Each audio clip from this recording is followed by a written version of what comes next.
Колешке се сложувам со вас дека има огромна разлика помеѓу ВМРО ДПМН и Социјалдемократскиот сојуз. Барем во однос на политиките кои што ги превзема во сферата на економија. Пред известно време го слушав вашиот колега со партија, не знам како да го кажам, Каевски.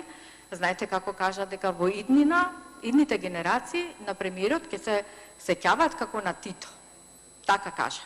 Знаете како ќе се сеќаваат идните генерации за овој период од владењето на СДСМ? 500.000 луѓе живеат испод прагот за нормален живот или во сиромаштија. Ќе се сеќаваат на тоа како ја болкарите, овие луѓето кои што одгледуваат грозје, го фрлаат плодот по улицата, на тоа ќе се сеќаваат.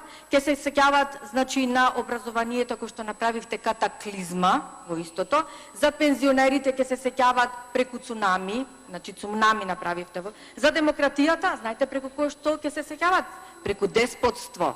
Бидејќи вие, најголемите демократи кои што сакате да се представите, вие фактички деспотизам воведовте во државата, апсолутизам. Почитувана Колешке, на вистина се разликувате од ВМРО ДПМН. Благодарам.